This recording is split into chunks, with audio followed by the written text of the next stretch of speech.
Magandiya Sutta. Namo tassa bhagavato arahato samma sambuddhassa. Namo tassa bhagavato arahato samma sambuddhassa. Namo tassa bhagavato arahato samma sambuddhassa. Buddhang dhammang sanghang namasami. So today the Magandiya Sutta, number 75 of the Majjhima Nikaya. Even though, as I said earlier, that I have read this out before, about 4 or 5 years ago, it is a nice sutta to read out again. Number one, it just shows that even though you're a Buddha, there's still people who criticize you and think bad of you, and how you deal with such criticism, and how there was a philosophical difference as well, that the person was very much into enjoying the world, and the Buddha was saying that no, he doesn't know what real pleasures are, and also making this marvelous little saying that Nibbana is the greatest bliss, the highest happiness, and the Eightfold Path is the best of all paths, and teaching this Magandiya in a very, very severe way, just the difference between sensual pleasures and the peace from the five senses, and giving him the very, very famous, one of my favorite similes, the simile of the blind man with a dirty piece of cloth. So there's many, many great similes. So this is going to be in the Magandiya Sutta, but also, because I have read this out before, I'm going to also say some background about Magandiya first of all, because there's another reason why this fellow Magandiya was not all that happy with the Buddha. So to tell you this, that I'm going to talk about another Magandiya, who apparently, according to the commentary, was the uncle of the Magandiya in this sutta over here. This Magandiya, he was a wanderer, a person who was almost into some sort of spirituality, but there was people from all different types of spiritual traditions in the time of the Buddha, just as they're in today. And we can see that his philosophy over there was just enjoying himself. But his uncle was a Brahmin of the Kuru country. This is the same area where the Buddha gives this talk. And this Magandiya, the uncle of the one who's the subject of this sutta, had a very beautiful daughter called Magandiya. And many men of high station sought her hand, but the Brahmin did not consider them worthy. The Buddha one day became aware that both Magandiya and his wife were ready to listen to the Dhamma, so he visited their village. Magandiya saw him, and noticing the auspicious marks on his body, told him of his beautiful daughter, and begged him to wait till she could be brought. The Buddha said nothing, and Magandiya went home and returned with his wife, and his daughter, arrayed in all splendor. In other words, he was trying to marry his daughter off to the Buddha, thinking that he was the only one worthy of such a beautiful daughter. And on arriving, they found the Buddha had gone, but his footprint was visible. And Magandiya's wife, skilled in such matters, said the owner of such a footprint was free from all passion. But Magandiya paid no attention, and going a little way, saw the Buddha and offered him his daughter. And the Buddha thereupon told, and I know you give us many offerings, but that's not the proper offering to offer to any monk, your daughter. So he offered him his daughter. And the Buddha thereupon told them of the Buddha's past life, his renunciation of the world, his conquest of Mara under the Bodhi tree, and even the unsuccessful attempts of Mara's very beautiful daughters to tempt him. And compared with them, Magandiya, the daughter of this guy, was, he said, a corpse filled with 32 impurities, an impure vessel painted without. He would not touch her with his foot. Now, sometimes, that's according to the commentary, sometimes that's not the right thing to say, as we'll find out later on. And at the end of this discourse, it was actually a good thing for the parents, because at the end of this discourse, apparently, Magandiya and his wife, they were ready to hear the Dhamma, they became non-returners. And so they couldn't marry their daughter off to the Buddha, but they listened to the teachings and they were really inspired. They understood them, and they sort of became anagamis, that's non-returners. And as for the daughter, it is said they gave their daughter into the charge of her uncle and retired from the world, and later on became arahats. But what happened to Magandiya is the next part of this story. This is the daughter who the Buddha rejected. Now, of course, when you call anybody someone who is a vessel of filth, what was it again? A vessel, he said, she was a corpse filled with 32 impurities, an impure vessel painted without, he would not touch her with his foot. She got quite understandably a bit upset, and she carried that with her for her whole life. So Magandiya, the daughter of the Brahmin Magandiya, when the Buddha rejected her father's offers of marriage with her, her parents joined the order, giving her in charge of her uncle. And the latter, her uncle took her to Udana, who was the king of Kosambi, who made her, he was quite interested in her, made her his chief consort. And Magandiya was incensed against the Buddha for having called her a vessel of filth. And when he came to Kosambi, she planned her revenge on the Buddha. Having discovered that Udana's other queen, Samawati, she was a very, very great disciple of the Buddha. And her companions, so Samawati and her companions were in the habit of watching for the Buddha through the windows in the walls of their rooms. So she told the king that this Samawati, one of the other queens, and her friends were conspiring to kill the king. For some time the king refused to believe this, but when the holes in the walls were shown to him, he had them closed up and the windows built higher. The plan having failed, Magandiya hired a slave to revile and abuse the Buddha in the streets. Nanda suggested to the Buddha they should go elsewhere, and the Buddha answered, I am like the elephant who has entered the battle. I must endure the arrows that come upon me. And after 7 days the abuse ceased. And Magandiya then persuaded her uncle to send 8 live chickens to the palace and sent a page with them to the king's drinking place. When the king asked what should be done with them, she suggested that Samawati and her friends should be asked to cook them for the king. Now, these were Buddhists, and these were live chickens. So the king agreed to ask this, but the woman refused to deprive an animal of life. Magandiya said they should be tested and sent word by the page that the cooks were to be cooked for the Buddha. Were they not cooking the chickens because of their precepts, or was it because they wanted to cook the chickens for the Buddha himself? And what they actually did, this was a trick, on the way they exchanged the live chickens for dead ones. So Samawati and her companions then cooked them and sent them to the Buddha. So I was trying to prove that, they would do this for the Buddha, but not for the king. But even the king, though not knowing of the exchange, would not be convinced of Samawati's disloyalty. So then Magandiya obtained a snake from her uncle with its fangs removed, and she inserted it in the shell of the conch which Udana carried about, closing the hole with a bunch of flowers. Udana, the king, was in the habit of spending a week in turn with each of his 3 main queens. When he announced his intention of going to visit Samawati, this queen who was in trouble because she was a Buddhist, Magandiya begged of him not to go, saying she had a dream and feared for his safety. But the king went, and Magandiya went with him as he lay asleep with the conch under his pillow. She pulled out the bunch of flowers, and the snake lay coiled on the king's pillow. Magandiya screamed and accused Samawati of wanting to kill the king, and this time Udana believed her. And so he placed Samawati and her friends in a line, one after the other. And he sent for his bow and shot an arrow at Samawati's breast. But the arrow failed to pierce her. So that meant it was some psychic phenomena. So convinced of her innocence, the king pleaded for her forgiveness and gave her a boon. And she chose that the Buddha should be invited to come to the palace every day. But the Buddha would not accept the invitation. He sent Ananda in his place. And once more, Magandiya conspired with her uncle against Samawati. And so they couldn't get the king to kill them, so they decided to kill them themselves. They had all the pillars of Samawati's house wrapped in cloth, soaked in oil, and when Samawati and her attendants were inside, the house was set fire to.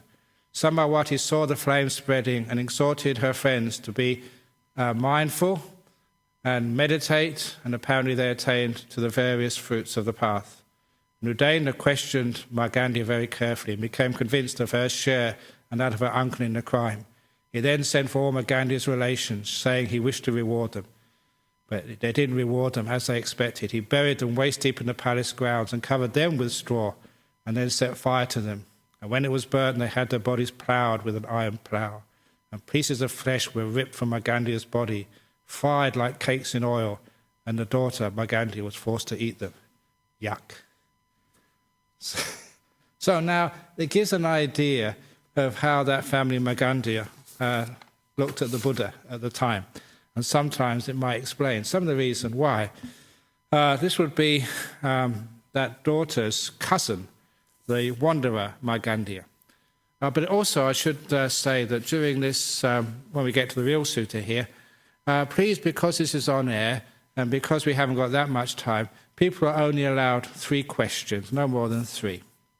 And if you go more than 3, remember what might happen to you, according to Buddhist tradition, about you and your... That's a warning not to ask more than 3 questions. So anyway, thus have I heard. On one occasion, the Blessed One was living in the Kuru country at a town of the Kurus named Kamasadama. And he was on a spread of grass in the fire chamber of a Brahmin belonging to the Bharadwaja clan. So this was a Buddha. And even the Buddha, he would just be on a spread of grass in the sort of a chamber which was just used for the ceremonial fire in this Brahmin's house. So he wouldn't have a sort of expensive bedding or anywhere. Even the Buddha would just sleep anywhere. Then when it was morning, the Blessed One, dressed and taking his bowl and outer robe, went into Kamasadama, this village or town, for alms food.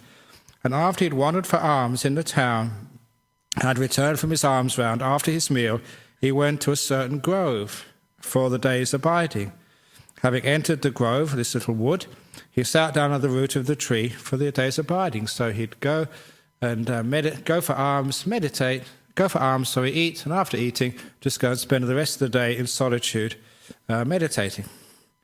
Then the wanderer Magandiya, this was the cousin of Magandiya, the lady who was a consort and got other people into trouble.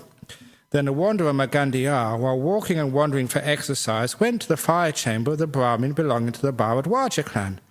There he saw a spread of grass prepared, and asked the Brahmin, "For whom has this spread of grass been prepared in Master Bharadwaja's fire chamber? It seems like a recluse's, like a monk's bed." "Master Magandiya, there is the monk Gotama, the son of the Sakyans, who went forth from a Sakyan clan.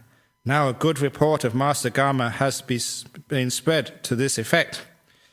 Iti piso bhagawa alahang samma sambuddho vija chavana sampano sukato loka vidu anutaro puisa dhammasarati satta deva manusanang buddho bhagawati. So you can see it translated there. And I say that because sometimes when we do this chanting, some people want to know where this chanting comes from. And it comes from these standard phrases here about the qualities of the Buddha. In English, the Blessed One is accomplished, fully enlightened, perfect in true knowledge and conduct, sublime, knower of the worlds, incomparable leader of persons to be tamed, teacher of gods and humans, enlightened, blessed. And he said, this bed has been prepared for that Master Gotama. Indeed, Master Bharadwaja, it is an ill sight we see when we see that bed of that destroyer of growth, Master Gotama. Now, it's very hard to translate a Pali word which is really putting somebody down into English, especially when people are trying to be polite when they write these translations. So the word, the destroyer of growth, really is some sort of negative, pessimistic person who doesn't really agree with normal ways of doing things. He destroys prosperity and growth. Because remember, the idea of prosperity and growth would be to get married, have kids, build up the business, get more finances, have the worldly success. And Buddhism, he said, was going in the opposite direction. So he's very upset. Indeed, Master Bharadwaja, it is an ill sight we see when we see the bed of that destroyer of growth, Master Gotama. Be careful what you say, Magandiya. Be careful what you say. Many learned nobles, Brahmins, householders, and recluses have full confidence in Master Gotama and have been disciplined by him in the noble true way, in the Dharma that is wholesome. Master Bharadwaja, even if we saw that Master Gotama face to face, we should tell him to his face that recluse Gotama is a destroyer of growth. Why is that? Because that is recorded in our scriptures. If Master Magandiya has no objection, may I tell this to Master Gotama? Let Master Bharadwaja be at ease. Tell him just what I have said. So it seems that, even those days, people would actually be very, would speak even badly, even about the Buddha. He was not universally respected in the land in which he was born and lived and became enlightened. So meanwhile, remember the Buddha was in the grove meditating. Meanwhile, with the divine ear which is purified and surpasses the human, the Blessed One heard this conversation between the Brahmin of the Bharadwaja clan and the wanderer Magandiya. Now when it was evening, the Blessed One rose from meditation and returned to the Brahmin's fire chamber and sat down on the spread of grass made ready. Then the Brahmin of the Bharadwaja clan went to the Blessed One and exchanged greetings with him. When this courteous and amiable talk was finished, the Brahmin sat down at one side, and the Blessed One asked him, Bharadwaja, did you have any conversation with the wanderer Magandiya about this spread of grass? When this was said, the Brahmin, awestruck and with his hair standing on end, replied, We wanted to tell Master Gotama about that very thing, but Master Gotama has anticipated us. Basically, you want to know how the heck did the Buddha know this? But this discussion between the Blessed One and the Brahmin of the Bharadwaja clan was left unfinished. For just then, the wanderer Magandiya, while walking and wandering for exercise, came to the Brahmin's fire chamber and went up to the Blessed One. He exchanged greetings with the Blessed One, and when this courteous and amiable talk was finished, he sat down at one side. The Blessed One said to him, Magandiya, the eye delights in forms and takes delight in forms, rejoices in forms. This is just what the eye sees. That has been tamed by the Tathagata. This is how the Buddha always calls himself. Guarded, protected, and restrained. And he teaches the Dhamma for its restraint. Was it with reference to this that you said the recluse Gotama is a destroyer of growth? It was with reference to this, Master Gotama, that I said the recluse Gotama is a destroyer of growth. Why is that? Because it's recorded in our scripture. The ear delights in sounds, the nose delights in odors, the tongue delights in flavors, and the body delights in what is touched. The mind delights in mind objects and takes delight in mind objects, rejoices in mind objects. That has been tamed by the Tathagata, guarded, protected, and restrained, and he teaches the Dhamma for its restraint. Was it with reference to that? Was it reference to this that you said the recluse Gotama is a destroyer of growth? It was with reference to this, Master Gotama, that I said the recluse Gotama is a destroyer of growth. Why is that? Because it's recorded in our scriptures. So it's quite clear that this Magandiya, he is not really interested in restraining the six senses. And rather, he found out later on, it's like trying to enjoy the senses as much as you possibly can. And the growth of that enjoyment is the path which Magandiya is following. Basically, just someone who likes to experience things as much as possible in this world. What do you think, Magandiya? Here someone may have formerly enjoyed himself with forms cognizable by the eye that are wished for, desired, agreeable and likable, connected with sensual desire and provocative of lust. On a later occasion, having understood as they actually are the origin, the disappearance, the gratification, the danger and the escape in the case of these forms, he might abandon craving for these forms, remove the fever for these sight objects, and abide without thirst, with a mind inwardly at peace. What would you say to him, Magandiya? Nothing, Master Gotama. What do you think, Magandiya? Here someone may have formerly enjoyed himself with sounds cognizable by the ear, with odours cognizable by the nose, flavours cognizable by the tongue, tangibles cognizable by the body that are wished for, desired, agreeable, unlikable, connected with sensual desire and provocative of lust. On a later occasion, having understood as they actually are, the origin, the disappearance, the gratification, the danger, and the escape, in the case of tangibles, he might abandon craving for tangibles, remove fever for tangibles, and abide without thirst, with the mind inwardly at peace. What would you say to him, Magandiya? Nothing, Master Gautama. Now, first of all, I'll point out, well, we started off with the 6 senses. Now, in the last this paragraph, we're just refining it down to the 5 senses, leaving out the mind. That's an important point, which we'll come back to in a moment. And now the Buddha says something about his experience of these sensory pleasures. Magandiya, formerly when I lived the home life, I enjoyed myself, provided and endowed with the 5 causes of sensual pleasure, namely with forms cognizable by the eye, sounds cognizable by the ear, odours cognizable by the nose, flavours cognizable by the tongue, with tangibles cognizable by the body, all that are wished for, desired, agreeable and likable, connected with sensual desire and provocative of lust. I had 3 palaces, one for the rainy season, one for the winter, and one for the summer. I lived in the rains palace for the 4 months of the rainy season, enjoying myself with musicians who were all female, and I did not go down to the lower palace.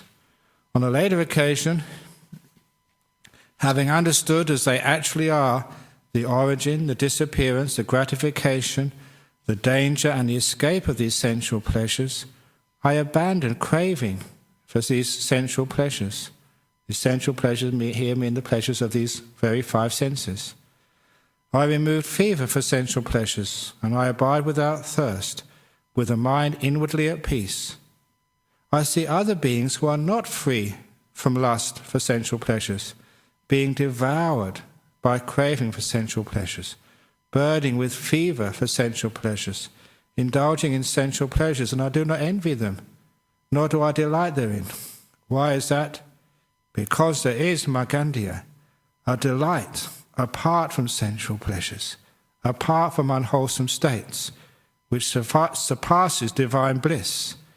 Since I take delight in that, I do not envy what is inferior, nor do I delight in that inferior. So he's giving his experience before he became a monk of all of the enjoyable time he had with the 5 senses. But now he was saying that having removed the thirst and fever for these 5 sense pleasures, he delights in something which is superior. The sensual pleasures, so that which is apart from sensual pleasures, apart from unwholesome states. And what does that mean? What is that which is apart from sensual pleasures, apart from unwholesome states? In Pali, that is vivicca kamehi, vivicca akusalehi dhamehi. Anybody know? Jhana, yeah, that's the description of the first jhana. And the other jhanas afterwards. Apart from sensual pleasures, I sometimes call it the 5 senses, apart from unwholesome states, he abides in the first jhana. So that gives you an idea of what the Buddha was saying over here. Compared to the delight of the jhanas, it's much better than these 5 senses. So why should he delight in the inferior when he has access to the superior? And that's one of the reasons why you all know my teachings. I try and teach you guys and girls how to get these jhanas so you understand what the Buddha is really talking about. So if you have that pleasure, why are you at all interested in these other pleasures? That's what the Buddha is saying. Suppose, any questions about that so far? Yes? Oh yeah, that's right, you've got to do that.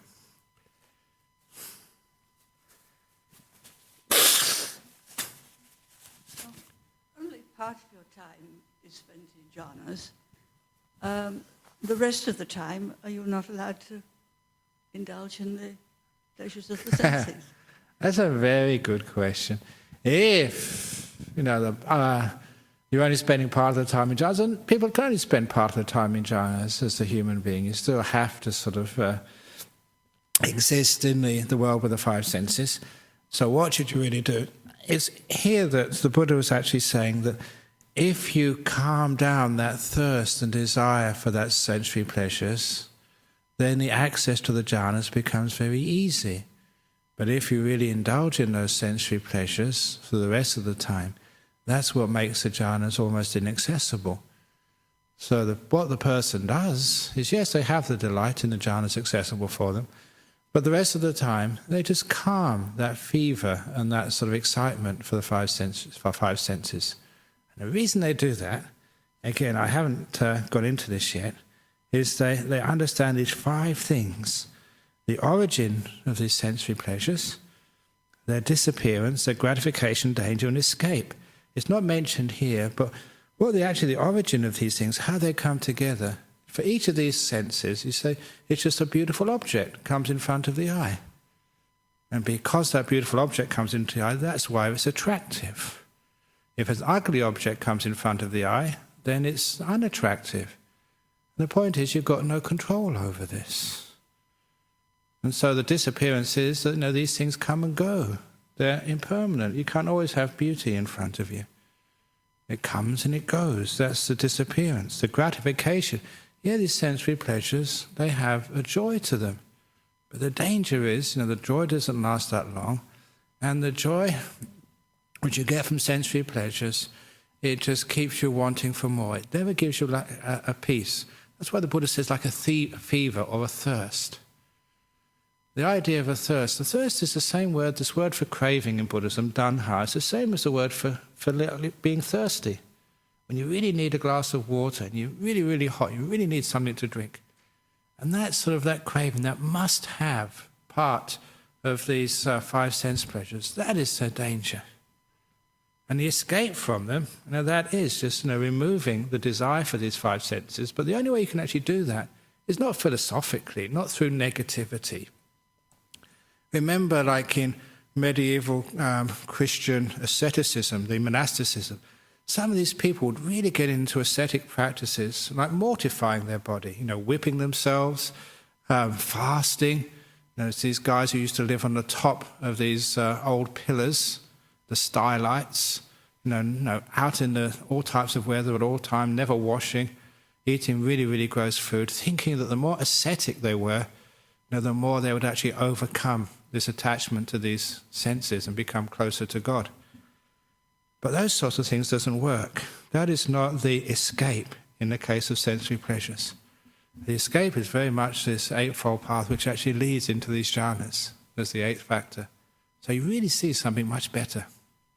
So the answer to the question is, you cannot stay forever in the jhanas, not in this human life. But you realize that the joy you have in the jhanas is very much dependent upon the restraint you have outside. So you live a life of restraint and peace amongst the five senses, without the fever. Does that make any sense? Yes. Ajahn, is the escape always the Eightfold Path? Yes. And so that's a general answer to any experience, sensory experience, the escape from any of the sensory world. It seems to me to be a cover-all answer, and it is maybe lacks specificity. It's a cover-all answer, but it is a brilliant answer. Remember that eightfold path, especially in sensuality. What the Buddha is saying here is very powerful, that you do need something better, an experience which is better. Just an idea that these things are not good enough. An idea that I'm a Buddhist, I should not be enjoying my sensory pleasures. An idea that I will will myself not to enjoy sensory pleasures is just psychological denial. It will not work. So when you say the Eightfold Path, do you mean that this particular sensory experience, like for example, in some of the teachings the Buddha says, well, with one particular disturbance, one should try and understand it. For another particular observance, one should try and avoid it. For one particular another observance or difficulty, one should try and overcome it. Are you talking about the Eightfold Path as a general, just get on the track and go, or are you talking about the Eightfold Path as there are things within various aspects of the Eightfold Path which need to be applied in specific situations to this particular sensory addiction? No, the escapes which you are talking about is a little bit of restraint. In other words, you see something which is delightful, you stop yourself, you change your object, or you avoid these things. But that is only a temporary subduing of those, that sense. It's not a real escape from it. It just hides it under the carpet. A very good example of that is, again, from Ajahn Chah's biography. He would often tell us that when he was a young novice, maybe 18 or 19 years of age, with all the hormones going through his body, whenever he'd see a pretty Thai girl, he would have lust. It's just normal, natural for a boy. So he decided for the 3 months of the rainy season retreat, he would never look at a human being. He'd put his eyes down. When he went out on alms round, he would never look at a woman at all. Not a man either, and except the other monks in the monastery. And he had such strong control that he managed to complete that 3 months. But then after the 3 months, when his vow was over, the first woman he looked at, he got so much heat in his body. He got so much lust. And he realized that type of avoidance was so superficial. It never really got to the root of the problem. You just put it under a rock.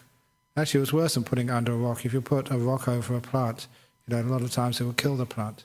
This just made the power more strong. So are you saying then that the escape is always developing something greater in its levels? Exactly. You develop something greater, more delightful.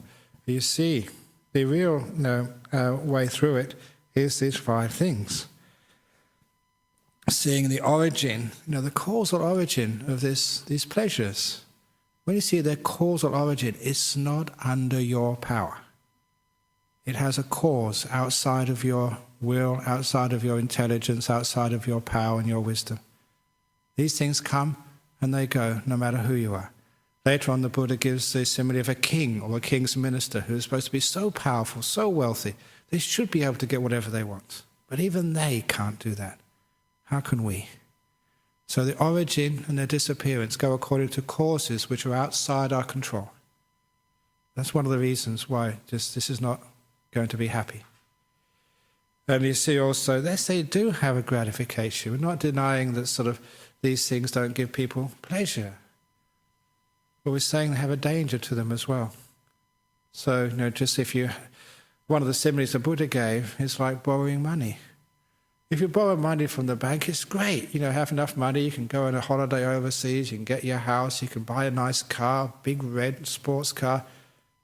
That's a gratification. But the danger is you've got to pay it back. And the thing is, when you pay these loans back, you have to pay them back with interest.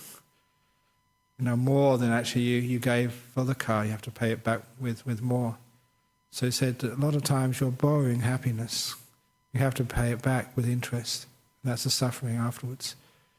When you get the bills, that's the suffering. I want to just finish off with, and lastly, the escape. The escape, is the Eightfold Path. Please come over here. And one of the reasons it's the Eightfold Path, and I'm saying this because it does culminate in the jhanas. It's a path which supports and culminates in these jhanas, which give you another way of experiencing life and what real pleasure is. And this is why those are the pleasures of the mind. And these other ones are the pleasures of the 5 senses. Yes? So is the Buddha's sort of warning that in the worldly pleasure, however big or however successful, however mega pleasure it is bound to end with despair? Yes. There's just no escape from that? there is an in terms of escape the from that. worldly. Well, there's no worldly escape. It has to be eightfold. No matter path. how But, intelligent or how well Exactly, we plan, yeah. you scheme this film. that's right, yes. Always end in despair Of course it does. or disappointment. Disappointment. It's never quite enough. The movie you go and see, the food you taste, the sex you have, is almost there, but never quite enough. Or the power, or You the always need some success, more or the next week. esteem, or the recognition, Of all course it's end there. in despair. Of course it does, yes. I'm getting to know a bit about fame and recognition now, and it's very despairing. You never get any rest. Can I say something, Ajahn Brahm?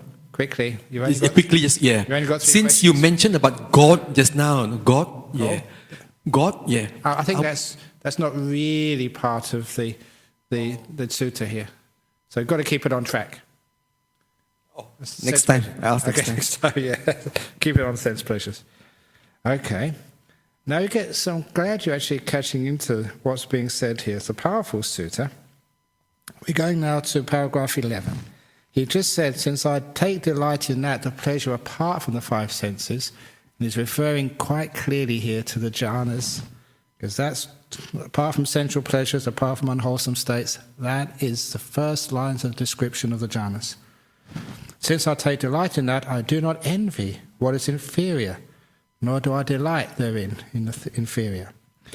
Now the first simile, suppose Magandiya, a householder or a householder's son, was rich, with great wealth and property, and being provided and endowed with the 5 causes of sensory pleasure. He might enjoy himself or herself with forms cognizable by the eye, sounds cognizable by the ear, odours cognizable by the nose, flavours cognizable by the tongue, and tangibles cognizable by the body, that are wished for, desired, agreeable, and likeable, connected with sensual desire and provocative of lust. Having conducted himself well in body, speech, and mind, on the dissolution of the body after death, he might reappear in a happy destination, in the heavenly world, in the retinue of the gods of the 33. And there, surrounded by a group of nymphs in the Nandana grove, he would enjoy himself, provided and endowed with the 5 causes of divine sensual pleasure. Suppose this Nandana grove, it means like delightful grove. The 33 is just one of the heaven realms posited in the time of the Buddha. In other words, this would be, a realm which everybody would have as part of the culture of India at that time. They would understand this is a heavenly realm. Everything is far more superior. Suppose he saw a householder, this is as a deva, as a god. Suppose he saw a householder or a householder's son enjoying himself, provided and endowed with the 5 causes of human sensory pleasure. What do you think, Magandiya? Would that young god, surrounded by the group of nymphs in the Nandana grove, a nymph is supposed to be a beautiful young girl, if you don't know that word, it's supposed to be, I think, a Greek word. He might call a bimbo. What else you can do? Okay, I think that word got a laugh, so that must be it. Would that young god, surrounded by the group of bimbos in the Nandana grove, enjoying himself, provided and endowed with the 5 causes of divine sensory pleasure, would he envy the householder or the householder's son for the 5 causes of human sensory pleasure, or would he return to human sensory pleasure? No, Master Gautama, why not? Because heavenly sensual pleasures are more excellent and sublime than human sensory pleasures. So too, Magandiya. Formerly, when I lived a home life, I enjoyed myself, provided and endowed with the 5 causes of sensory pleasure, with forms cognizable by the eye, tangibles cognizable by the body, all these things which are wished for, desired, agreeable, and likeable, connected with sensual desire and provocative of lust. On a later occasion, having understood as they actually are the gratification, the danger, and the escape, they've actually missed out the origin and the faded disappearance. Having understood as they actually are the gratification, danger, and escape in the case of sensory pleasures, I abandoned craving for sensory pleasures. I removed fever for sensory pleasures, and I abide without thirst, with a mind inwardly at peace. I see other beings who are not free from lust for sensory pleasures, being devoured by craving for sensory pleasures, burning with fever for sensory pleasures, indulging in sensory pleasures, and I do not envy them, nor do I delight therein. Why is that? Because there is, Magandiya, a delight apart from sensory pleasures, apart from unwholesome states, which surpasses divine bliss. Since I take delight in that, I don't envy what is inferior, nor do I delight therein. So that's one of the first examples of seeing something which is inferior. Now he's saying just heavenly pleasures towards human pleasures. Now why would a heavenly being want human pleasures? One would always go to that pleasure which is superior. Now the next similes come, which are very common in the time of the Buddha. They may not be so understandable today because this was people who were afflicted with leprosy. And it seems from the reading the Buddha's scriptures, in many places they use this simile, that people with this disease of leprosy, with sores and blisters on their body, because scratching and because these things getting infected, devoured by worms, it seems that what they would often do would actually try and cauterize their body over burning charcoal and thereby get some sort of relief from this terrible itch. Well, this was obviously very common in the time of the Buddha, and because of this, that he used this as a simile. This is paragraph 13. Suppose Magandiya, there was a leper with sores and blisters on his limbs, being devoured by worms, scratching the scabs off the openings of his wounds with his nails, cauterizing his body over a burning charcoal pit. Then his friends and companions, his kinsmen and relatives, would bring a physician to treat him. The physician would make medicine for him, and by means of that medicine, the man would be cured of his leprosy and would become well and happy, independent, master of himself, able to go where he likes. Then he might see another leper with sores and blisters on his limbs, being devoured by worms, scratching the scabs of the openings of his wounds with his nails, cauterizing his body over a charcoal pit. What do you think, Magandiya? Would that man envy that leper for his burning charcoal pit or his use of medicine? No, Master Gotama. Why is that? Because when there is sickness, medicine has to be made, and when there's no sickness, medicine does not have to be made. So too, Magandiya, formerly when I lived the home life and enjoying these sensory pleasures, and now I don't. Since I take delight in something more superior, I don't envy what is inferior, nor do I delight in the inferior. So this is a simile which may not come across as well as it should, but if you've ever had sort of a skin disease and the itch, sometimes scratching it feels so much pleasure for a few seconds. I remember when I first came here to Perth, I must have carried this in from Thailand, but I had ringworm on my testicles. And I remember they got me some medicine, but when you scratched it, it was just so voluptuous. You get so much pleasure out of scratching this terrible itch, but afterwards it hurt like hell. And I don't know if you ever had something like ringworm before, or some of these skin diseases. Sometimes you just really want to scratch. And yeah, it's great scratching it. You really feel this great pleasure, but then afterwards it's terrible. That's similar here to some of these sores of leprosy. Burning on the charcoal pit would give a sense of pleasure, and scratching them would give pleasure. But it's not a very nice pleasure. And the Buddha is actually saying this is the itch of the five senses, the itch of wanting some excitement to see, to hear, to listen to. Another one, again a leper simile. Suppose, Magandiya, there was a leper with sores and blisters on his limbs, being devoured by worms, scratching the scabs off the opening of his wounds with his nails, cauterizing his body over a burning charcoal pit. Then his friends and companions, his kinsmen and relative, would bring a physician to treat him. The physician will make medicine for him, and by means of that medicine, the man will be cured of his leprosy, will become well and happy, independent, master of himself, and able to go where he likes.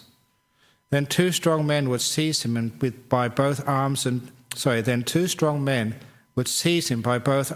drag him towards a burning charcoal pit. What do you think, Magandiya? Would that man twist his body this way and that? Yes, Master Gotama. Why is that? Because that fire is indeed painful to touch. It's hot and scorching. What do you think, Magandiya? Is it only now that fire is painful to touch, hot and scorching? Or previously too was that fire painful to touch, hot and scorching?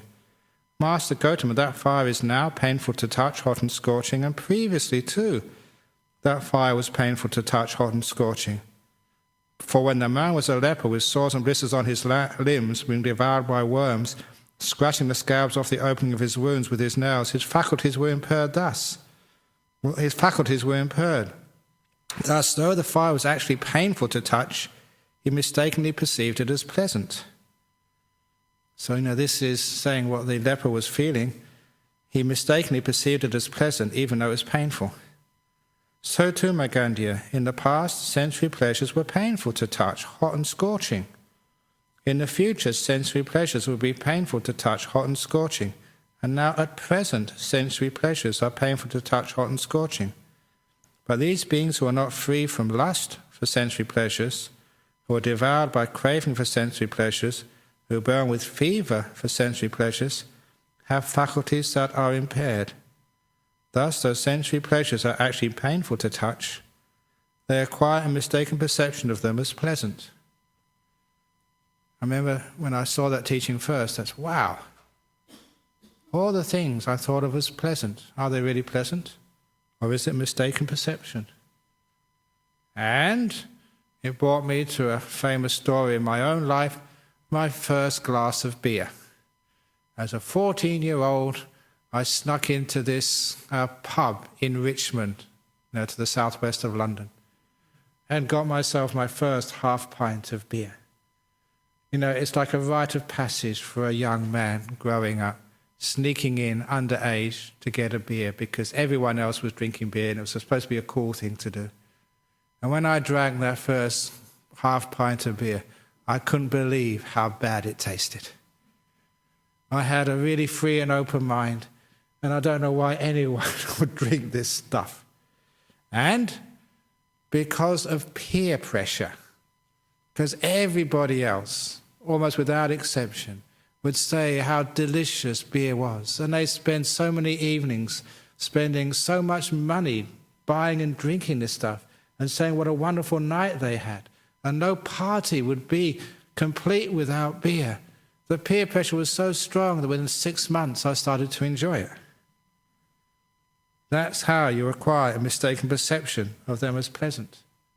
Later on in my monk life in Thailand, again, we didn't really have much medicine at all to keep us healthy. We're very, very poor. And somebody got this book, I remember it was by a fellow called Armstrong, called The Water of Life. And he was saying that urine was a great medicine and cures many, many things. And so, being a young man willing to try anything, with a few other guys in the monastery, we started drinking our own urine. Is that tough, do you think? You think, yuck. But it's amazing. Just after a few weeks, it was actually quite tasty. Nice and salty. Who's got the right perception or not? And actually, I carried on doing that for 3 or 4 years. It's only when I came here to Thailand. Because I remember just, the hot season here in Thailand, the sun was so hot that, that really was a bit too concentrated to drink. It didn't have enough water. So that's when I gave it up and I never took it up again. But there we go. I mean, you do things like that. Is it pleasurable? Is it unpleasurable? After a while, it actually tastes pleasurable. If you don't believe me, try it. Didn't do them any harm anyway. So, sometimes mistaken perception of them as pleasant and unpleasant. What is the correct perception? It really starts you to question all these things we think as pleasurable. Are they really pleasurable? Or is it really just conditioned? Everyone else says this is pleasurable. Yes. Brahm, I did a little bit of research on metabolic learning, where a taste that is normally quite terrible but actually improves and makes you will become liked. So it becomes very positive. So it's possible, that the urine was actually helping you in that sense. But that doesn't explain beer, because that doesn't make any Well, sense. no. And that came to my other question, if I'm allowed 2 questions. I wanted to ask about beer being a drug, whether drugs are a sense, are they changing the mind? Is this come under the six senses, or how does that fit in to the desire for drugs? I don't get desire for drugs like any other pleasure, because a lot of times many of the drugs give enhanced sensory pleasures. It makes the music just more exciting. It makes like sights really weird and incredibly beautiful. So I think some of those are just enhancing the five senses, strengthening them. But I think it's also, because I never really got into drugs as a kid, so I really don't know too much what I'm talking about. But I think from hearing other people that sometimes when you have the downers, it enhances the senses, not just the pleasure, but the pain. So when you really go down, it really hurts. Is that true? I'm not sure. I don't think beer enhances the senses as No, it far does, as I yeah. know. But Yeah.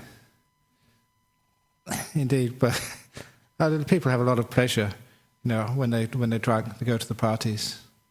I'm not sure, but it's certainly one of those drugs which, or one of those things which, first of all, when you take them, wonder what's the big deal about this? Why is it supposed to be delicious? And that sort of started me asking questions about some of the other pleasures of life. I did remember reading an article. Again, these are articles on science magazines, and I should have really kept it. If anyone has this research, then give me a copy of it, please do. I could have it wrong, but I think I remember correctly that somebody was doing research on sexual intercourse and found actually the receptors in the brain which were glowing, which showed a sign that these were excited, were the usual receptors for pain. And so actually the receptors in the brain for sexual intercourse were actually showing this should be painful. But it was actually considered to be pleasurable. Do you know anything about cocaine, Ajahn. Sorry? It's cocaine. Dopamine, and my understanding is, and I stand to be corrected, that the release with orgasm releases dopamine, and it's similar to some of the psychotropic drugs that are released. There's different ones. Serotonin is one, which is kind of like more about bonding, but the buzz thing, that's dopamine. And but the one which somebody was saying, it was pain receptors, the same thing which happens when you're hurting, the same part of the brain. It is. You think about it, people that are into S&M, Ajahn, people that are in for a good spanking, and they enjoy that. There's a mild form of pain, and that generates a dopamine release. So, yeah, you're right. Yeah. So sometimes, what's going on here? Is this painful? Is it pleasurable? That's really asked some tough questions. Things which you think are pleasurable. Is it really pleasurable? Or is it just like the leper, cauterizing their limbs over fire? Or me scratching the ringworm? Anyway, we carry on with these tough questions which should be asked. Now, what did we get to? Paragraph 17, thank you.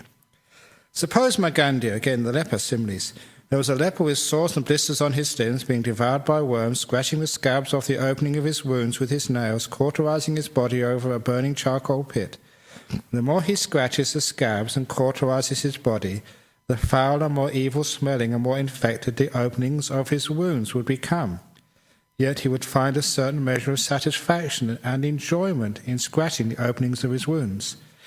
So too, Magandiya, beings who are not free from lust for sensory pleasures, who are devoured by craving for sensory pleasures, who burn with fever for sensory pleasures, still indulge in sensory pleasures.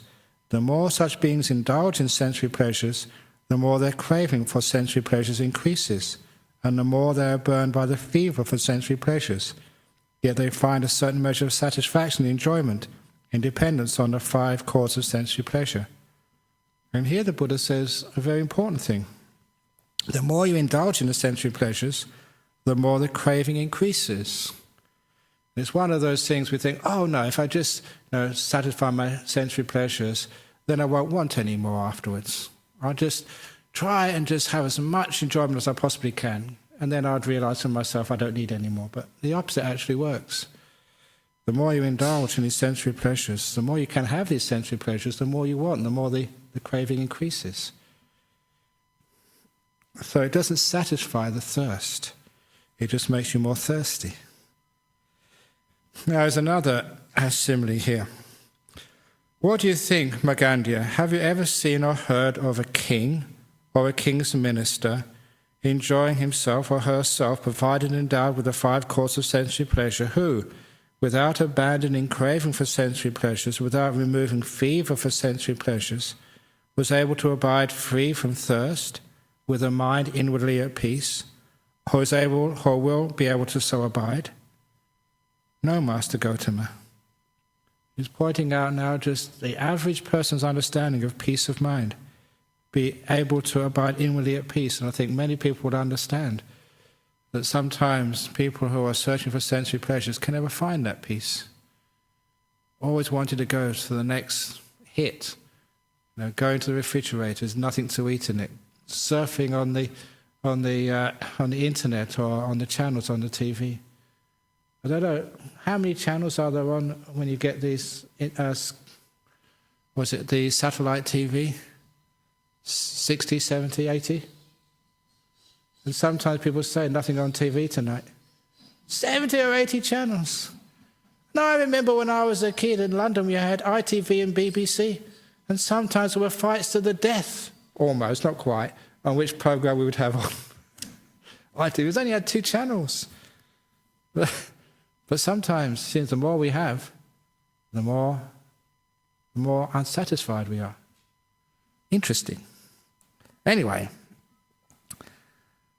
good Magandiya, I too have never seen or heard of a king or a king's minister. These were the most wealthy people, powerful people.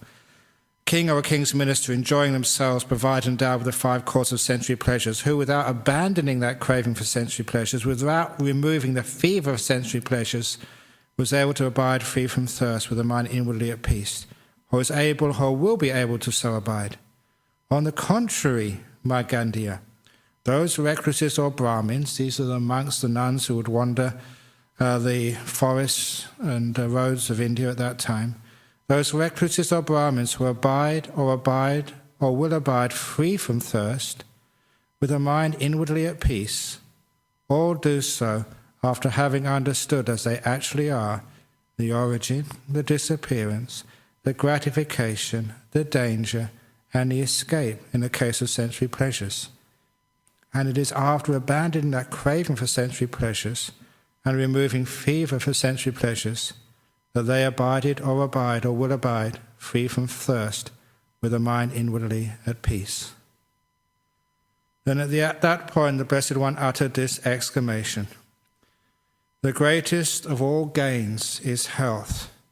That's the greatest wealth, is good health. And Nibbana is the greatest bliss, the greatest happiness. That's a very famous saying, Nibbanang paramang sukhang. The word paramang, we have that in English, paramount. The words are connected. You might say Nibbana is the paramount happiness. The Eightfold Path is the best of all paths, for it leads safely to the deathless. The deathless is a simile for Nibbana. When this was said, the wanderer Magandiya said to the Blessed One, "It is wonderful, Master Gautama, it is marvellous how well that has been expressed by Master Gautama. The greatest of all gains is health. Nibbana is the greatest bliss. We too have heard this said by earlier wanderers in the tradition of the teachers, and it agrees, Master Gautama.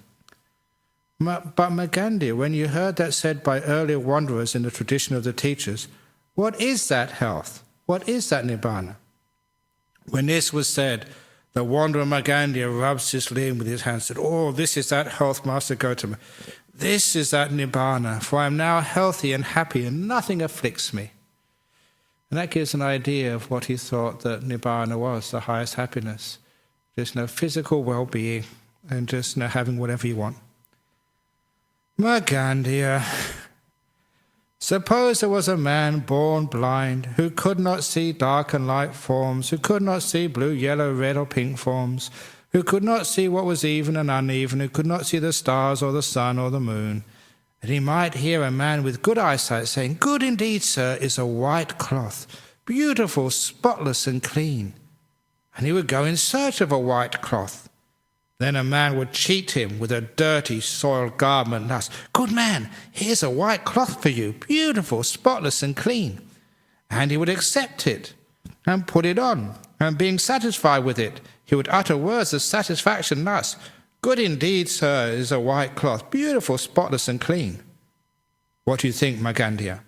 When that man born blind accepted that dirty, soiled garment, put it on, and being satisfied with it, uttered words of satisfaction thus, "Good indeed, sirs, is a white cloth, beautiful, spotless and clean," did he do so knowing and seeing, or out of faith in that man with good eyesight?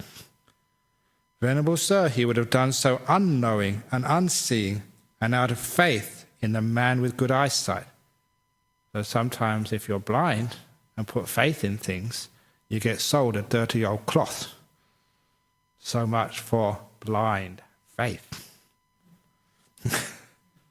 That's a very good simile. I say that a lot.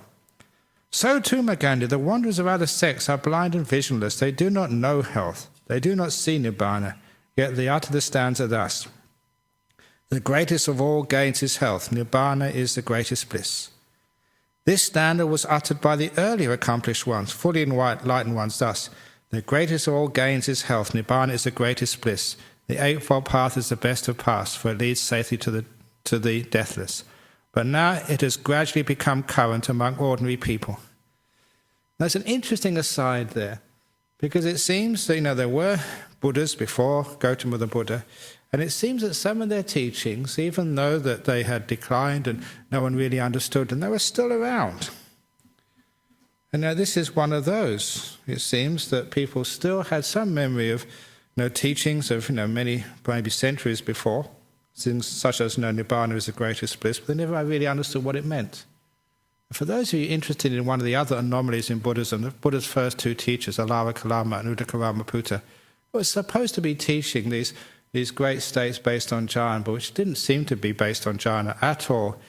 It seems to be that this was just like an echo from previous teachings, that yes, before there were these things, but they had been literally dumbed down, as this particular phrase was also dumbed down.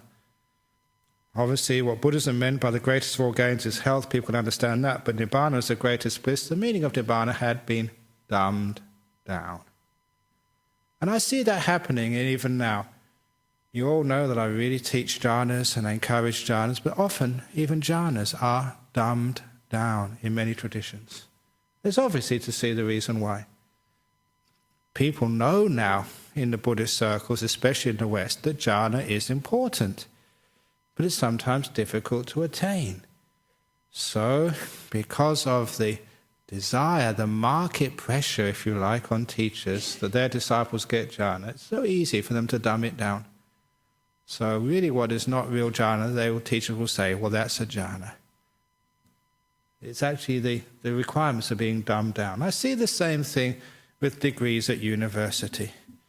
I remember as a student reading Goethe's Dr. Faustus.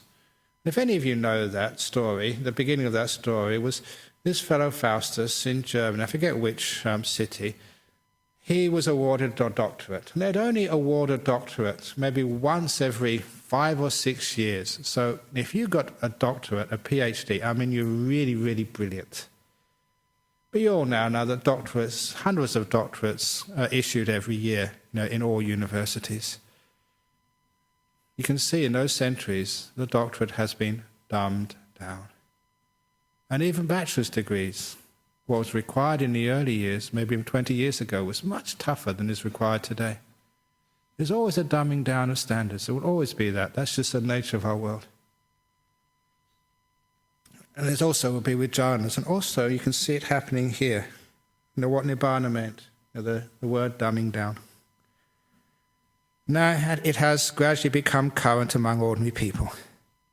And although this body, Magandiya, this is again top of page 615, and although this body, Magandiya, is a disease, a tumour, a dart, a calamity, an affliction, and you know that when you get old, referring to this body, you say, this is that health.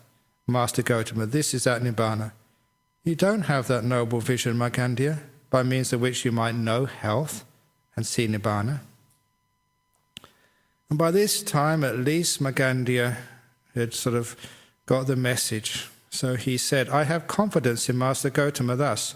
Master Gautama is capable of teaching me the Dhamma in such a way that I can come to know health and see Nibbana.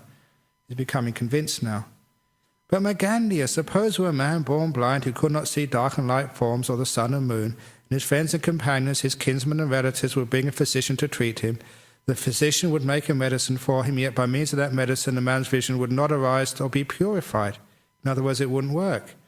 What do you think, Magandiya? Would that doctor reap weariness and disappointment? Yes, Master Gautama, so too, Magandiya.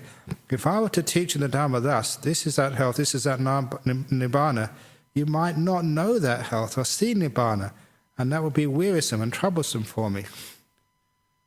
So he's saying that, sometimes the treatment doesn't work. Sometimes he doesn't see the health, doesn't understand Nibbana, even the time of the Buddha. Not every disciple got enlightened. Some left and they gave up and criticized the Buddha. Sometimes it worked, sometimes it didn't have the wherewithal for it to work. But Magandiya says, look, I have confidence in Master Gautama thus. Master Gautama is capable of teaching me the Dhamma in such a way that I can come to know health and see Nibbana. Magandiya, suppose there was a man born blind who could not see dark and light forms or the sun and moon. He might hear a man with good eyesight saying, good indeed, sirs, is a white cloth, beautiful, spotless and clean.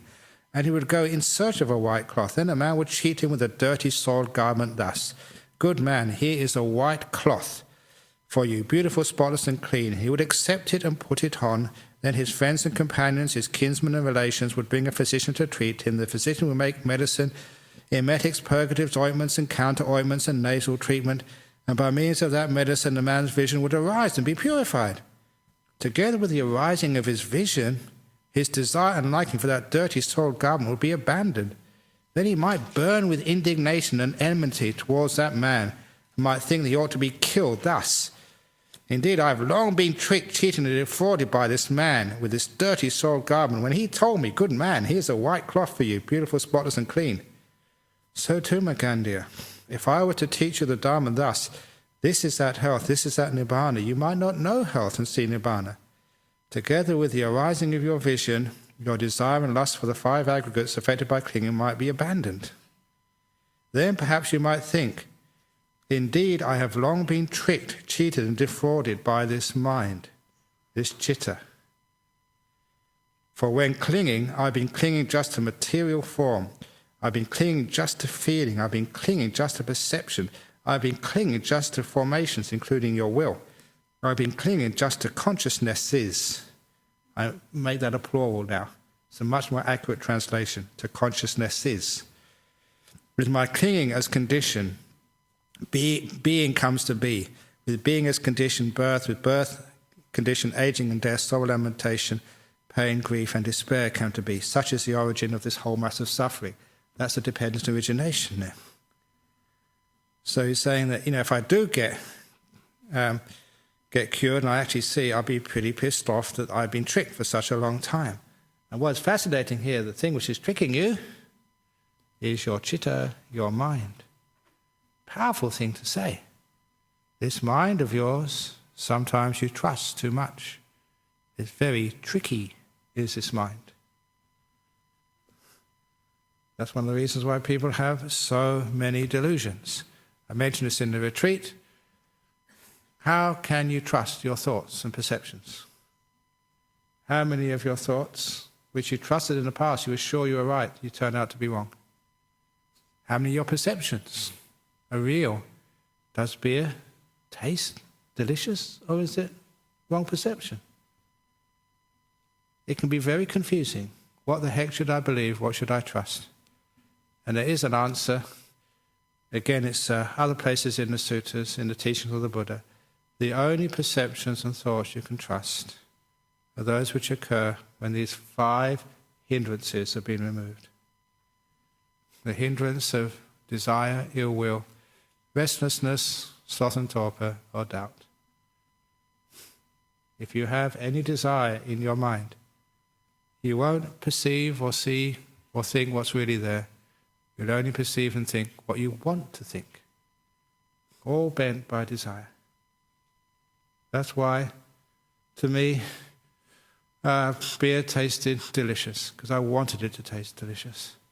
That's why I remember my friend, there was this crazy idea in the late 60s that for those of you who couldn't afford LSD, you put a banana skin, banana peel, in a piece of, some of you are laughing, you must have done that as well, put that in a piece of aluminium foil, and when it went off, it had this hallucinogenic effect.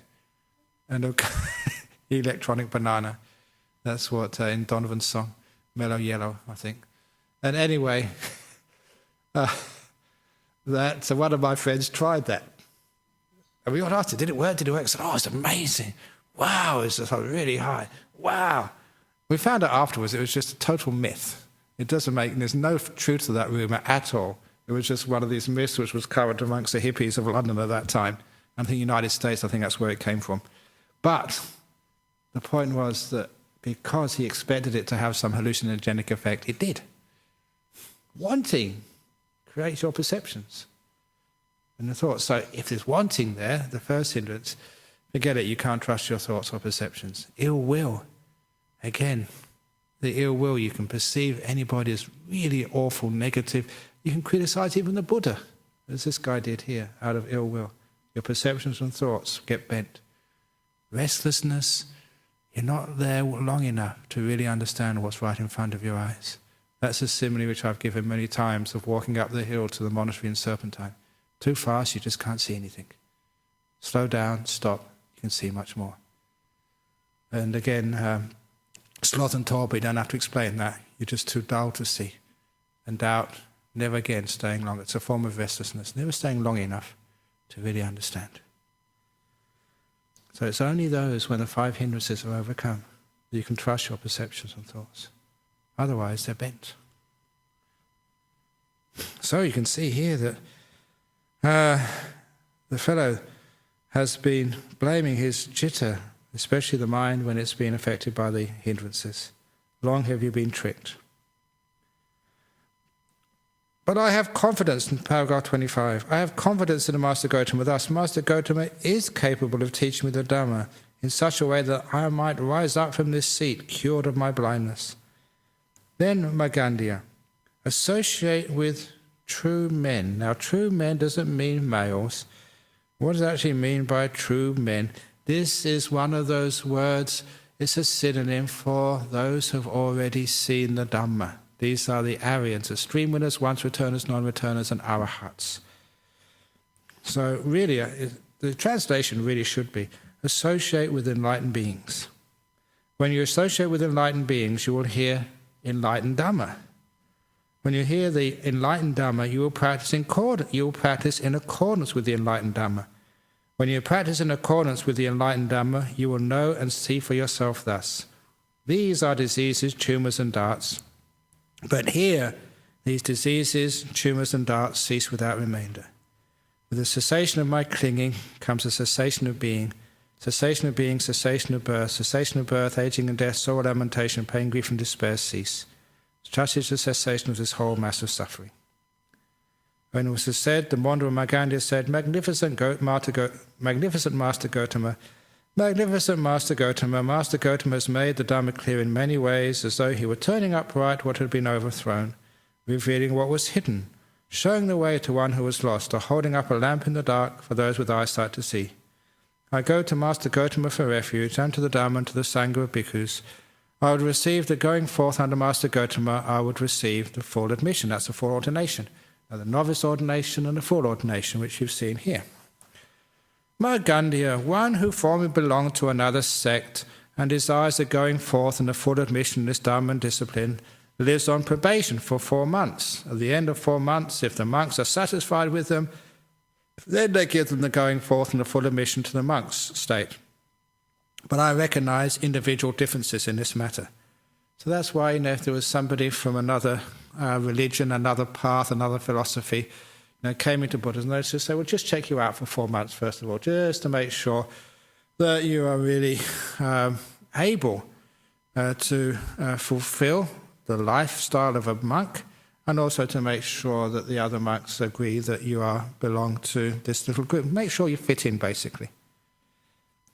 And Venerable Sir, if those who formerly belong to another sect and desire the going forth in the full admission in this Dharma discipline live on probation for 4 months, and if at the end of the 4 months the monks, being satisfied with them, give them the going forth in the full admission to the monk state, then I will live on probation for 4 years. At the end of the 4 years, if the monks are satisfied with me, then let them give me the going forth in the full admission to the monk state. And so with an attitude like that, when the Buddha says, I recognize individual differences, he got ordained pretty quickly. So then the wanderer Magandiya received the going forth under the Blessed One, and received the full admission, and soon, not longer after his full admission, dwelling alone, withdrawn, diligent, ardent, and resolute, the Venerable Magandiya, by realizing for himself with direct knowledge, here and now entered upon and abided in that supreme goal of the holy life, for the sake of which clansmen rightly go forth from the home life into homelessness. He directly knew birth is destroyed, the holy life has been lived. What had to be done has been done. There is no more coming to any state of being. And the Venerable Magandiya became another one of the Arahats from that little teaching. So there was a guy who was very attached to his sensory pleasures. And because the Buddha's taught him, well, let go of those sensory pleasures, something much more enjoyable. He followed that path and saw that he could let go of his clinging, and eventually became an Arahat. So that's the Magandiya Sutta. Any other questions anyone has about that?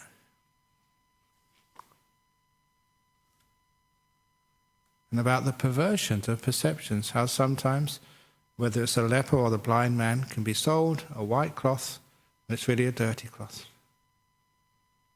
It's very challenging, that, because it really takes you away from your comfort zone. All the things which you've been taught and encouraged in our world, that this is happiness. The advertisements you see on TV. Happiness is a new car, because when you get a new car, there's always a beautiful girl sitting in it somewhere. It's not the car you want as a young man, it's a girl sitting next to you in the passenger seat. At least that's what I did when I saw all these advertisements. It's just the law of the pleasures. Or you see, I still remember just seeing these amazing pictures of New Zealand and the mountains and the lakes there. And I always wanted to go there. It looked so beautiful, but what you didn't see in the photographs were the sandflies. As soon as I went there, I couldn't stand still. Sandflies all over you. So there's a lot of the things in the sensory pleasures which we don't see. But when you actually see them properly, it challenges you. It threatens some of the very reasons for your existence or what motivates your life. That's why it's tough as a monk teaching this. Because sometimes people, you guys are weird. Get a life. Go out and enjoy yourself. Yes. I've got a question about how we add on to the senses. It's to do with sex, and it's to do with how you might meet someone and make mad passionate love with them, and that's all fine, but then that moves forward and things develop over about a 12 or 18 months period where the dopamine hit from that initial biological thing dies away and you're left with the raw warts and all person. You then decide you want to be with this person and you build a sense of loving relationship and learn how to develop and trust that person, and intimacy deepens over a number of years. Essentially, this is something that you add on to the initial experience. My question is that added on experience of trusting and deep intimacy that you begin to share with another person, is that something that is essentially a delusion, that is the sense of being able to trust someone else and to keep the faith in your relationship with that person? Would the Buddha consider that those add-ons a delusion, or would the Buddha consider that mental emotional process something that has value in inclining one towards Nibbana? Okay, there is a certain element of those experiences which is a letting go of your desires, a letting go of your selfishness when you have to take into account the wishes of a partner. And there is that trust, is a little bit of letting go, which you have to do. To have those really great sexual experiences, you really have to take away your sense of self and control and just really go with it. I'm saying that as a monk, 40 years, I think, since I last had sex. But you can understand what goes on by the nature of the mind. But there is a certain path, so far you can go, but you can't go any further. Because it also leads to a lot of clinging. And that is the danger of those relationships. And that clinging is part of control. That's my partner. This is my relationship. And the ability just to let it go is very, very difficult. You know what happens in relationships. Sometimes they reach their use-by date. But people have got different sort of ideas of what the use-by date is. It's very rare the couple agree on the same use-by date and can part. One of the things that happens in a good relationship where there's deepening experiences of intimacy over a long period of time is that usually when one partner dies, although there is sadness, there's usually a real capacity for the other partner to say, well, I really enjoyed what we had and I'm grateful for what we had, and that's the end of it, and I'm happy for what we had rather than I'm miserable for what I don't have now. Is that an indicator that you've basically been plodding along the correct line? It means that's an indication that your relationship has actually grown beyond the average. Because the average is a lot of clinging, a lot of fear when you lose the other person. You define yourself as part of that person. So you're losing part of yourself, literally. It's very hard to know who you are after that person dies. So it is a difficult thing. But for those, sometimes you do meet, quite often actually, because these are the people who come to the Buddhist society, who take their relationship to that level, where it's not so much of a clinging anymore, but a letting go, where they really do become kalyana mittas, rather than lovers. And those people then they're making a huge step forward. But I go back to what the Buddha says, that, in relationships, sensory pleasures, there is the gratification and the danger, and eventually escape from it. There is a dangerous as well. You can't have the love without the arguments. Don't think that the arguments is a case that you're failing. That's part of having that relationship. It's part of the learning, the growing. And sometimes we grow together, sometimes we grow apart. You really can't predict that. And you're very lucky if you grow together. It just happens that sometimes you grow apart. That's just life. You have to accept that. So if you went into a relationship knowing the origin and the disappearance of that relationship, it came together, so it must end. It's not going to go on forever. Not for lifetimes. This is not my soul partner. I'm going to be reincarnated with you till the end of the eon. That's obviously stupid. But the idea also, you'll understand the gratification. There's great joys in having a relationship, but also the danger of it as well. And eventually the escape from that clinging. If you go into it knowing the rules of the game, then you end up with much less suffering. It's the same with being a monk or a nun. There's a gratification of being a monk or a nun. There's a danger of monastic life. There's even the escape from monastic life, which is not identifying with being a monk or a nun at all. You can still wear the robes. You still keep all the rules. You never think, I am the monk. So going into it, knowing what you're getting into, I think is the key to success. There's a couple of questions from overseas, which I should address now. Actually, this is not overseas, it's just over the Swan River. It's south of the river. Shane from Fremantle. When I try to observe my reaction to sense pleasure, the desire seems to grow. So I'm trying to avoid things that I know create strong desire. Does this not develop the parami of renunciation? Desire doesn't seem to have subsided, though. It's a hard battle. It's a very good question. I think it's answered earlier on. Just by observing your reaction to sensory pleasure, just by being mindful of it, is not enough. Because the sensory pleasure still has a hold on you. The desire seems to grow. And that often happens. What you pay attention to seems to grow in intensity. The tension seems to feed it. So I'm trying to avoid things I know create strong desire, and that degree of avoidance, as we were saying earlier, is helpful, but it is superficial. It does develop the parami of renunciation, but not to its fulfillment. You only know you've really renounced when you can walk away from it totally and it disappears. It's like the person who says, yeah, well, I've renounced smoking, but I just haven't given it up yet. And it's a hard battle. And the way, again, the escape, which we mentioned earlier, the Eightfold Path, get into such deep meditations that you have these jhanas, and then you find that you're not so interested in those things anymore. It's because you have another pleasure. And you just see these things are like a dirty old cloth, which people say is beautiful and white and clean and so wonderful. You have to change the way you look at life. And to do that you need, as I think one statement which you said, Chris, to really change the view of life you need the most almighty kick up your backside. And that is like the jhanas. They really just turn you, what's the Australian expression, arse over head or something. There's an old Australian expression up here. Don't say it. Don't say it. Head over heels, I think, is the polite way.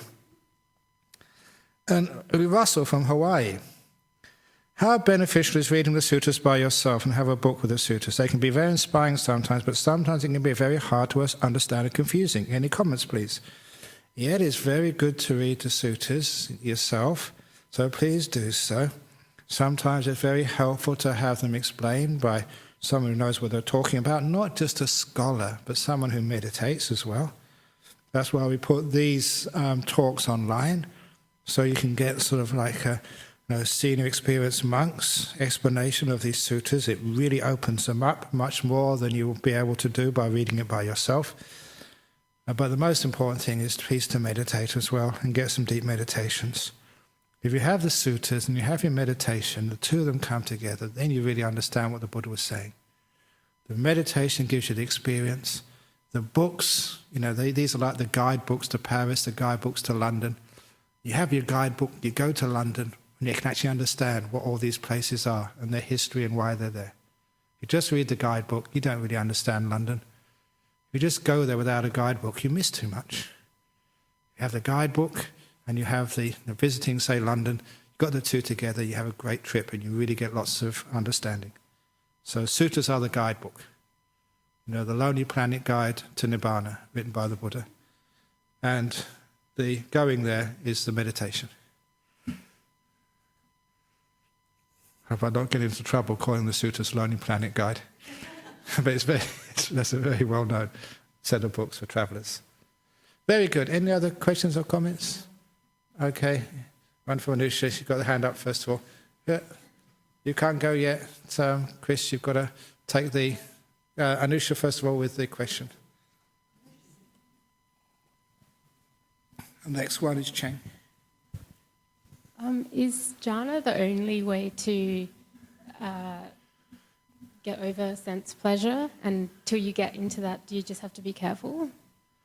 You have to have a degree of renunciation to get into jhanas, but sometimes people just get into them anyway. So sometimes from experience, you see that people who are living in the world, they just press the letting go button, they get into a jhana and it changes their whole life. It helps. And as I gave a talk last Wednesday to the monks, I mentioned the pure mind. Developing a very pure mind, non-fault-finding, kind, generous, really good person. And that type of mind easily gets into jhanas. So one of the ways is developing the pure mind, and that's where the other factors of the Eightfold Path come in. Having precepts, but not keeping precepts like some Puritan, being afraid of making mistakes. But you have this really beautiful pure mind, which doesn't really want to say any bad words about anybody. Doesn't want to criticize, always sees extenuating circumstances. Like someone said last night, they were angry. How do I overcome anger? He said, if it's your boss, just think they're brain damaged, and your boss happens to be brain damaged, so give them a bit of a break. It's not really their fault, that's the best they can do. Give them have a pure mind, see the extenuating circumstances. And with such a pure mind, which is kind, forgiving, that type of mind easily gets into jhanas. Fault finding, controlling is just too much, too hard.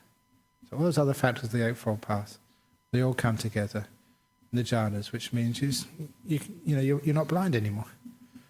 So you can actually see what real happiness is. And people do it. That's amazing. All the years which I've been teaching, somebody asked me, well, are you teaching in vain, Ajahn Brahm? Do people actually get these jhanas? And they do. And sometimes at first it was surprising. This is a person with a wife, this is a person with a husband, they're young, they seem to be enjoying themselves. If you look deeper, it's people with very pure minds. They seem to be the ones who get the jhanas easy. I don't need to explain to you what a pure mind is, because that's something we all understand. A pure heart, pure mind. Okay, next question was from Cheng.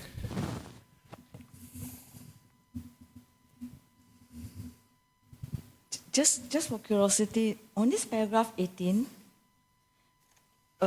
if we truly just follow the sutta structure, to really fully understand this and fully understand this gratification, escape and all this, and then right up to able to abandon sensual pleasure, you're actually talking to a person who is already a non-returner, right?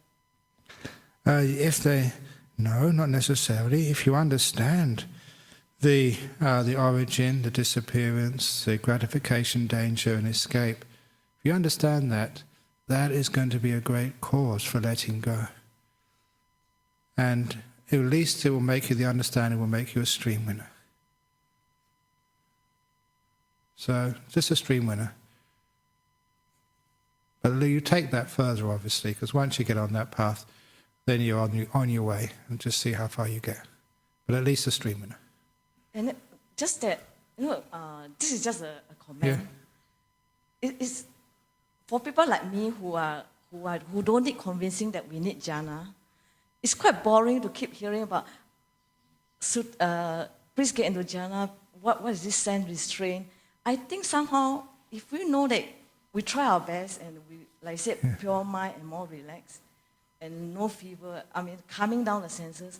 I think once you get into the jhana, just to get the structure of the sutta, it seems that the training of the sense restraint that when we talk about gradual training, it go more than that once you get into stream winner, because then and then you really, really know how to abandon.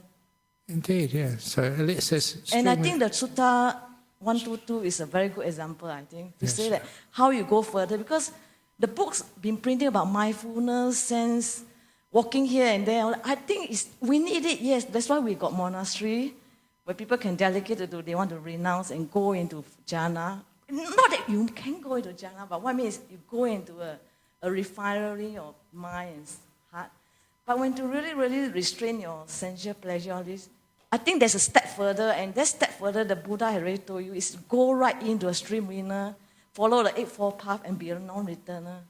Yeah. And I think this part of the teaching, people are not into it. People are just going on the sense restraint before jhana. Do we need jhana to do sense restraint? I get very bored. Yeah. No, I know that was just an old question. Do you really need jhana? And you know my views on that. That's why I teach like this. It's actually there's no way out other than going through the jhanas. It's just what happens when you abandon your desire for the senses. As I said, it's not something which you try and get. It's just something which happens. It's a sign on the path. It's a landscape. Yeah, it's a landmark of letting go. So the more you let go, the closer you get. So you have to do that. So that's all it really means. When this sutta was actually mentioning that in the pleasure he knows, which is something better. And that's also mentioned in other sutras as well. That you can't really sort of let go or even lessen the sensory desires without the experience of something more. So that's actually what this is teaching and why I teach like this. So restraint is okay. It's very important. It's lovely. But yeah.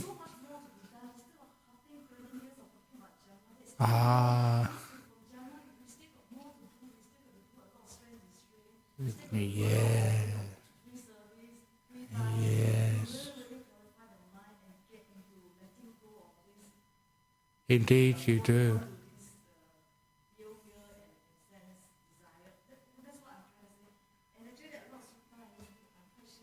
Indeed, yes.